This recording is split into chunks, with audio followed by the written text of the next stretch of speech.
কোনদিন খবর আসিল নি আমনের যে ঘরের ভিতরে সুন্দর একটা কোরআনুল কারীম পড়ে আছে, এই কোরআনুল কারীম একটু পড়ি, একটু ধরি, কোরআনুল কারীম সম্পর্কে আমি একটু জানি, কোরআনুল কারীমের পরিচয়টা একটু আমি জিজ্ঞেস করি। এই কথা কখনো বলেছেন কিনা মনে আসেনি? না, বলেন নাই, বলা তো দরকার নেই না। আমগো যা পড়ার সব আমগো মসজিদের হুজুরে হয়ে গেল, ঠিক আছে না? এই রমজান আইত তো 1 তারিখে উত্তর বায়াত খতম, 2 তারিখে আবার দৈন বায়াত খতম, আবার 3 তারিখে অমুক বায়াত খতম, সাথে সাথে কথাই না, হুজুরের খতমের জ্বালায় ঘুমো যাইতে পারে না। আছে না নাই? কয় আর বড্ড এক পারা উঠছে, আর কোন রকম দোয়ানদারি করি, এমনি এমনি করি হাঁস পারা উঠছি, আঙ্গো বুড়ি হাঁস পারা উঠছে, এ মোট 11 পারা আঙ্গো ইমাম সাহেব বক্সাই দিছি। কোনে দিছেন? কোনে হারাইছেন? সোমনি বাজার নিয়ে হারাইছেন? হ্যাঁ না, কোনে হারাইছেন? হুজুরের দোয়াও কবুল হলো, আপনার খতম আল্লাহর দরবারে কবুল হলো। যতটুকু পারেন নিজে পড়ার চেষ্টা করবেন। হুজুরে আবার মনে কষ্ট নিয়েন না, আপনাকে ব্যবসায় খাইয়েন না। আল্লাহ আমাদেরকে কবুল করেন, কোরআন বুঝে পড়ার মতো তৌফিক দান করেন, বলেন আমিন। কোরআনকে আমি জিজ্ঞেস করলাম, কোরআন তুমি পৃথিবীর জমিনে আসছিলাম, তোমাকে কে যেন পাঠাইছে বলো না? কোরআন ডাক দিয়া বলে, তানজিলাম মিম্মান খালাকাল আরদা ওয়াস সামাওয়াতিল উলা। এসু মহান উচ্চ আকাশ এবং জমিন যিনি সৃষ্টি করেছেন তার পক্ষ থেকে আমি পৃথিবীর জমিনে আসছিলাম। এরপরে আমি কোরআনকে জিজ্ঞেস করলাম, ও কোরআন তুমি যে পৃথিবীর জমিনে আসছিলা, বলো এখানে আসার পূর্বে কোথায় তুমি ছিলা? কোরআন ডাক দিয়া বলতেছে, بل هو قرآن مجيد في لوح محفوظ। কোরআন বলতেছে এই পৃথিবীতে আসার পূর্বে আমি লৌহে মাহফুজে ছিলাম।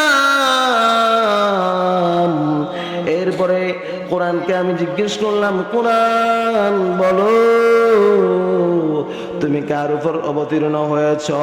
কোরআন উত্তর দিয়া বলে, ও দুনিয়ার মানুষ, ওয়া আমানু বিমা নুজিলা আলা মুহাম্মাদিন ওয়া হুয়াল হাক্কু মির রাব্বিহিম।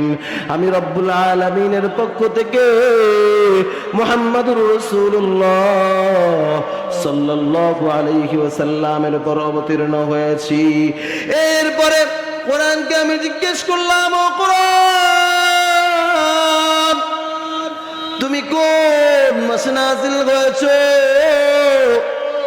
কোরআন ডাক দিয়ে কয়, শাহরু রমাদানাল্লাযী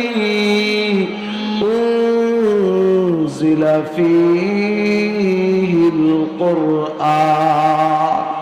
কোরআন ডাক দিয়া বলে আমি বরকতময় মাস রমাদানে অবতীর্ণ হয়েছি।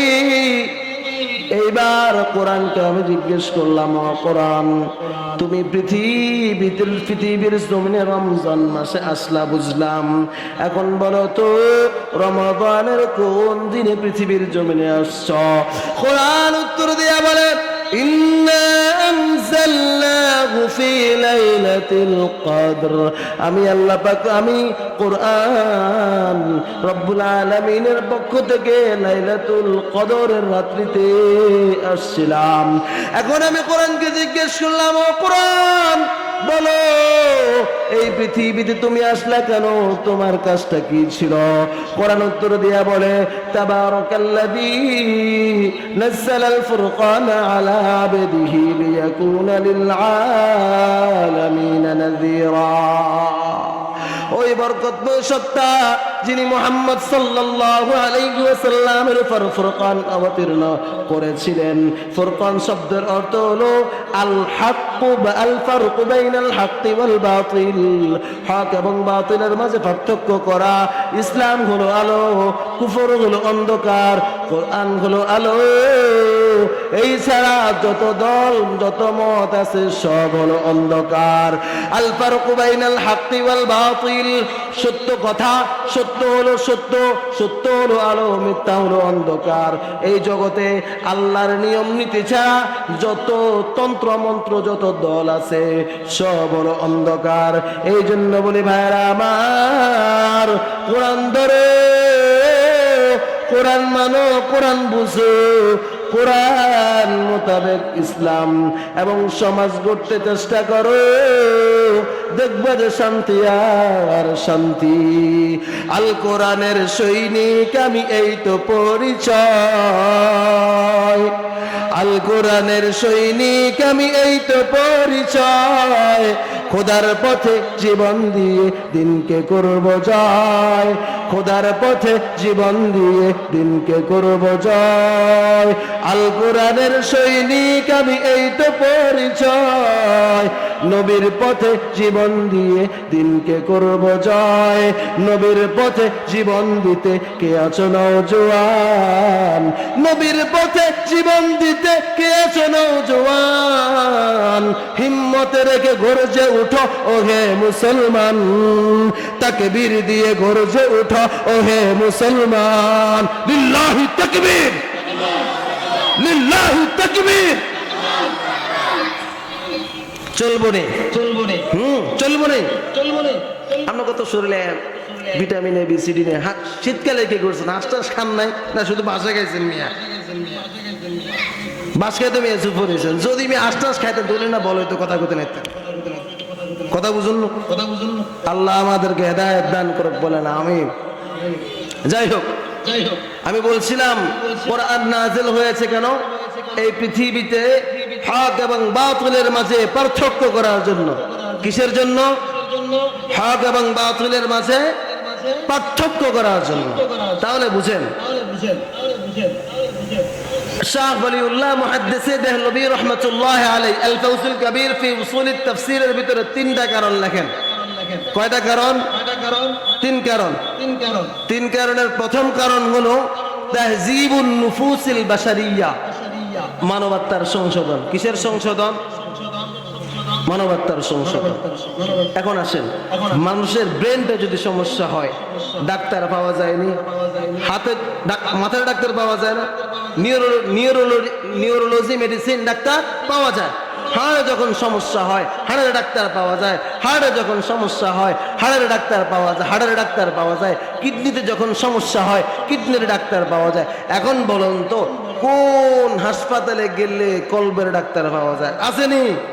হ্যাঁ না, শেখ মুজিব বঙ্গবন্ধু মেডিকেল কলেজ হাসপাতালে গেলে কলবের ডাক্তার পাইবেন? পাইবেননি না। কলবের ডাক্তার কোথায় পাওয়া যায়?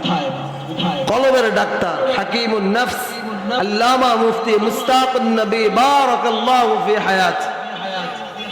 কলবের ডাক্তার ছিলেন আল্লামা আব্দুর রাজ্জাক রাহমাতুল্লাহি আলাইহি। কলবের ডাক্তার ছিলেন মাওলানা নুরুল হুদা রাহমাতুল্লাহি আলাইহি। এই মাহফিলে তিনি কত বছর বয়ান করে গেছেন মাওলানা ফয়জুল্লাহ রাহমাতুল্লাহি আলাইহি। আল্লাহ তার কবরকে জান্নাতের বাগান বানায়া দেন, আমিন। তাহলে কলবের ডাক্তার, কলবের সমস্যা কি? এখন কলবের সমস্যা সমাধান করতে হলে আমাদেরকে সর্বপ্রথম কি কাজ করতে হবে, আমাদের করণীয় কি, এই বিষয়ে আজকে বুঝতে হবে আমাকে। সর্বপ্রথম আল্লাহ কোরআনে বলেন, কুল লিল মুমিনিনা ইয়াগুদ্দু মিন আবসারিহিম ওয়া ইয়াহফাযু ফুরুজাহুম। আল্লাহ ডাক দিয়া কয়, ও বান্দা শুন, তুই তোর নজরের হেফাজত কর। কিসের হেফাজত কর? নজরের হেফাজত। এখন শোনেন, এখন চোখ দিয়ে দেখলে মনে মনে একটু একটু কি লাগে? ভালো লাগে। কি লাগে? ভালো লাগে। আসেন, আসেন। قل للمؤمنين يغضوا من أبصارهم ويحفظوا فروجهم। আল্লাহ পাক রব্বুল আলামিন নবীর মাধ্যমে আমাদেরকে জানায় দেন, ও মুমিনের দল শোনো, শোনো, শোনো। তোমরা যদি তোমাদের কলবকে হেফাজতে রাখতে চাও, সর্বপ্রথম তোমরা তোমাদের চোখের হেফাজত করো। আব্দুল্লাহ ইবনে জাবার রাদিয়াল্লাহু তাআলা আনহু নবী থেকে প্রশ্ন করলেন, ও নবী আমার যদি হঠাৎ করে কারো কোনো বেগানা নারীর প্রতি চোখ পড়ে যায় তখন আমার করণীয় কি? রাসূল বললেন, সাথে সাথে চোখ ফিরে নিবা, এই দিক ওই দিক আর তাকাইবা না, আর বেশি বেশি ইস্তিগফার পড়বা। না এখন তো আমরা এমনি করি সাই মাগো, ইয়ে কার মাইয়ে রে দেখছো তুই কেন যায় দাইজের গোষ্ঠী করে এরকম করে মুরব্বীরা কয়নি। এরপর দেখবেন নি আরো কত খেলা আছে। বিয়ে বাড়ির যদি নতুন জামাই কি জামাই, হ্যাঁ রে জামাই রে জামাই, জামাই নতুন আইসি রে দাদা হরে কি তোনিকে চাষি হরি, তোনিকে নানি হরি, তোনিকে খেলা হরি, তোনিকে উত্তর বাড়ি জেডি করে সালাম করো। জামাই মনে মনে কয় কেউ মা গো মার বহুত সুন্দর। অবস্থা কোনায় গেছে চান? বিয়ে কিসের কাজ? হ্যাঁ নেকের কাজ। অন্যেকের কাজের ভিতরে যদি বাংলাত বলে দিই কি কর আকাম যদি করি বলেন তাহলে নেকের কাজ হইলো না গুনার কাজ হইলো?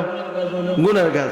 এরপরে আরেক গোষ্ঠী ডায়লগ পারে কি তিরিবিন নেই, আমরা মসজিদে বিয়ে হড়াইছি, খাজুর সিঁড়ি মা গো মা, আমরা খাজুর সিঁড়ি বিয়ে হড়াইছি। 2 দিন আগে শুক্রবারের মসজিদে হুজুর বিয়ে হড়াইছি। এবারে গিয়ে রে 5 দিন হরে এবারে সুন্দর করে সোনা বন্ধুর গান লাগাই দেয়, আবার হাঁটতে হাঁটতে কারো জানি মুখ জানি ফাইটটা যায়। এরকম আছে না নাই? এরকম ডিজে গানের বিয়েকে বয়কট করতে হবে, আর না হয় আমার যুব সমাজ বাঁচানো যাবে না।